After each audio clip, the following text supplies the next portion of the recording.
living so long? Well, obviously, it's because the people who are getting advice from doctors are getting inappropriate advice. If the advice that doctors were giving was correct, then there should be a lot of people living to be 100 who follow the doctor's advice. So we're going to look at some of that. First thing I wanted to do is get some scientific evidence on what it would take to live to be 100. And I looked for an animal model. Being a veterinarian and a pathologist, I looked for an animal model first. And I ran into, doing some research, I ran into some stuff that was published in the 1860s, 1863.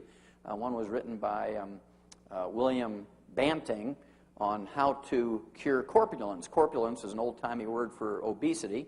And this was back in 1863. And he talked about a low-carb diet, kind of like the Atkins diet. Maybe it should be the Banting diet, instead of the Atkins diet. And then in 1935, a guy who'd been doing all his research in the 1920s by the name of Clive McKay came out with his landmark article in 1935. And what he did was essentially take 3 groups of rats. Group number 1, he gave the rat pellet of the day, and these rats lived to be an average of 2 years, which is really super, because prior to this rat pellet coming out with all of the nutritional knowledge of the time, people who were using rats and mice and rabbits for research would give them rolled oats and carrots and cabbage and things like that, and they might live to be 11 months after weaning instead of 2 years. So it was really good to have a laboratory animal and a food that you could give them that routinely allowed them to live to be 2. He then took the second group, gave them the same basic pellet as group number 1, but he cut the carbohydrate calories by 30%, kept the vitamins and minerals the same, and they lived to be 50% older, 3 years. Got kind of excited about that. Took group number 3, cut the carbohydrate calories from group number 1 by 60%, kept the vitamins and minerals the same, and they lived twice as long. They lived to be 4 years of age, and they really got excited about cutting this carbohydrate calories thing. But it wasn't just that. When they redid the studies with spiders and beetles and worms and pigeons and all kinds of animals, they found out that it was the density of the vitamins and minerals per remaining carbohydrate calorie. That was the basic reason, because he had always kept the vitamins and minerals the same when he dropped the calories. He didn't just drop the percentage of food, he dropped only the carbohydrate calories, keeping everything else the same. So in group number 3, there was like 3 times more vitamins and minerals per carbohydrate calorie than there was in group number 1.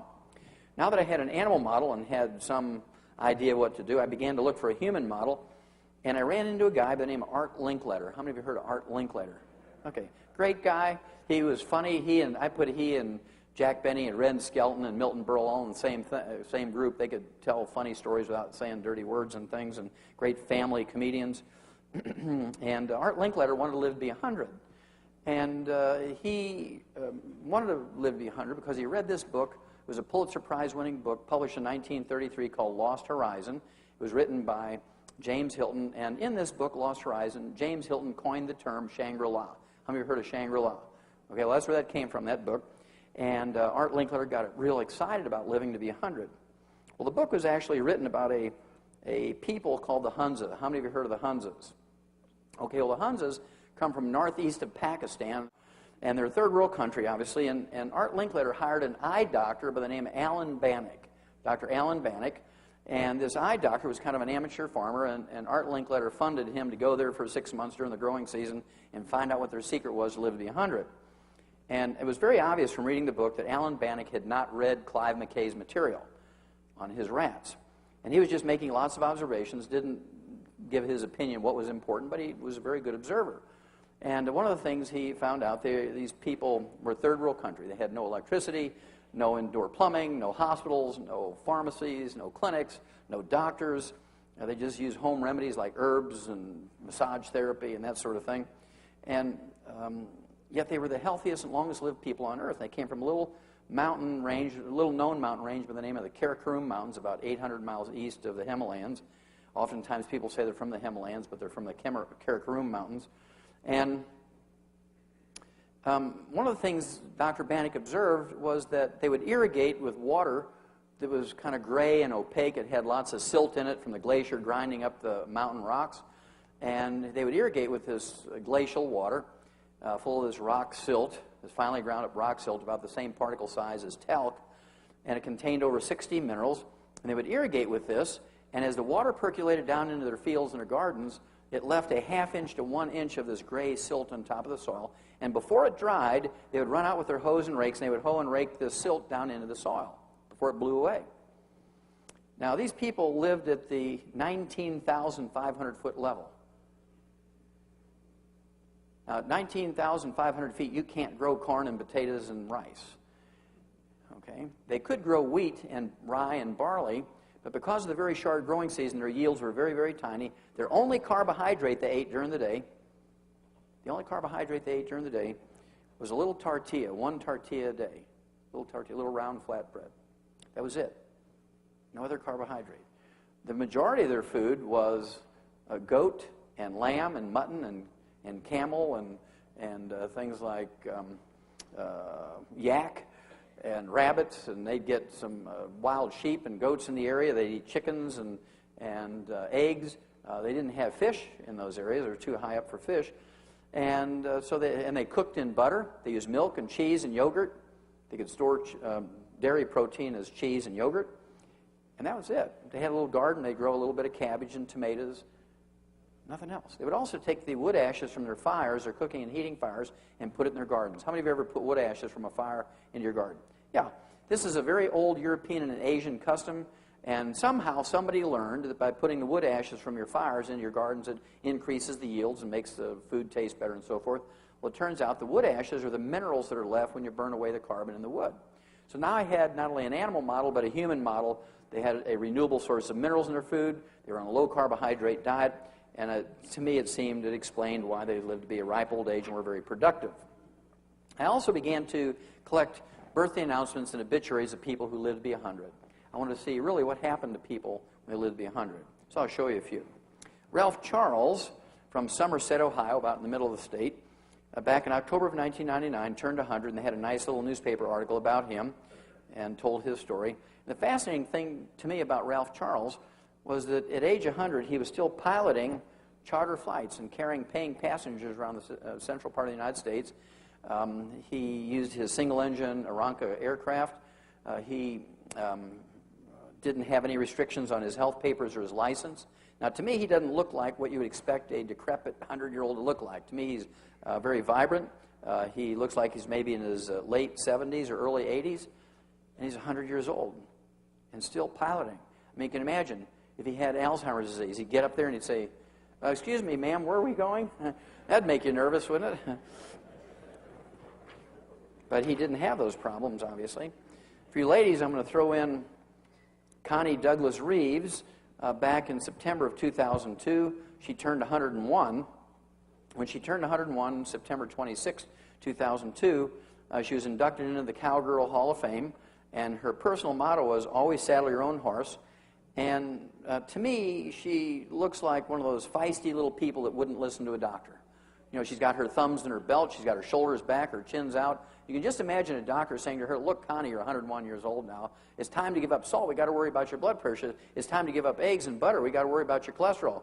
And she's going to say, "Well, up yours, doc, and I've been eating salt and butter since before you were born and eggs before you were born. I'm not going to give that up." You can just see her. She is not a shrinking violet. For those of you that are a little more genteel, in May of 2001, this fellow here, Harold Stilson from Deerfield Beach, Florida, turned 101, went out and played golf for his birthday, and he hit a 6th hole-in-one at 101. Now, you have to have a strong grip. You have to be able to see 108 yards. You have to have good eye-hand coordination. You have to have good memory. You can't have Alzheimer's disease. You can imagine getting that golf club up there and saying, "Is this baseball? I mean, what am I doing here?" Right? And so he's color coordinated. It doesn't get any better than that for 101 years old. I think he looks pretty good for 101.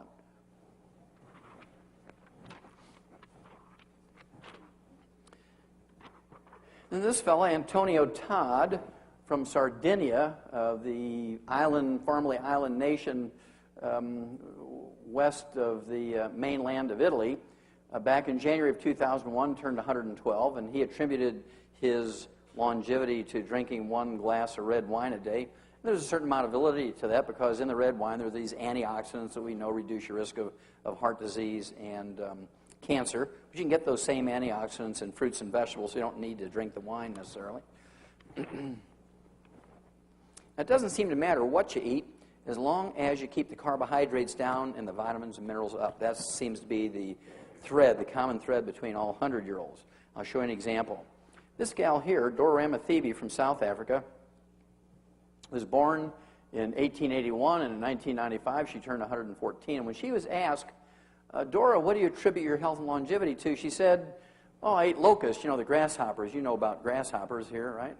Pumpkin seeds, tortoise meat, wild herbs, dried fruit, and a cup of coffee. You notice it doesn't say bread. You notice it doesn't say potatoes. It doesn't say rice. It doesn't say corn. The only carbohydrate might be a little bit of that dried fruit. She got her protein from the locusts, from the grasshoppers, and the tortoise meat. She got her essential fatty acids from the pumpkin seeds. And if she ate the herbs grain, she got a little bit of vitamin C and folic acid and beta-carotene. And she lived to be 114. She probably lived longer than that. I didn't keep track of her after that birthday announcement.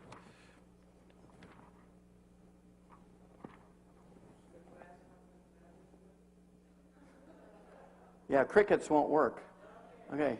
February 15th, 2003. This gal here, Maddie Owens, 119, died at age 119, and she grew up in South Carolina. And apparently, when she was born in 1883, she was still working in the cotton fields. Owens told her family of her hard work in the cotton fields. I guarantee you that she didn't have vaccinations. I guarantee you that she didn't have antibiotics. I guarantee you she didn't have 3 good square meals a day. But I'll bet you, because I spent a lot of time in Africa, 2 years in Africa, and I know what they did with their wood ashes from their cooking fires. They always put it in their gardens, even in Africa, for their cabbage and their tomatoes and beans and so forth. And so I bet that her parents put the wood ashes from their cooking fires into the gardens. And one of my favorite birthday announcements goes back to 1995. This was a birthday announcement for Jean Calment from France.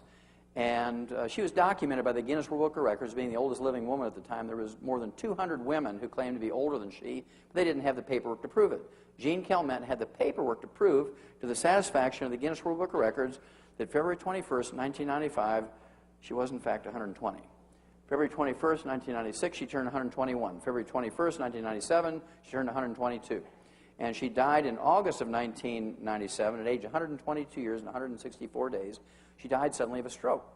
She was up cooking her eggs and singing Frère Jacques. Frère Jacques, Frère Jacques.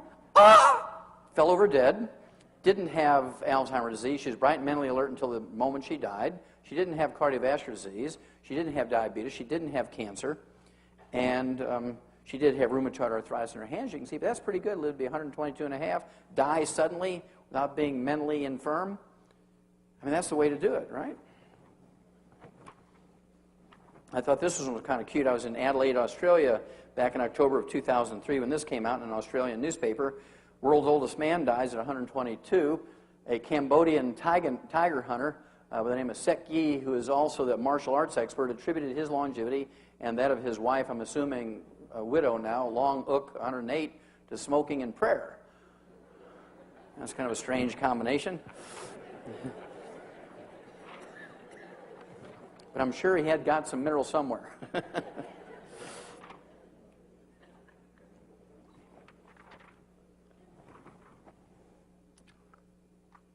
Again, this is an Australian newspaper. It came out in March of 2003.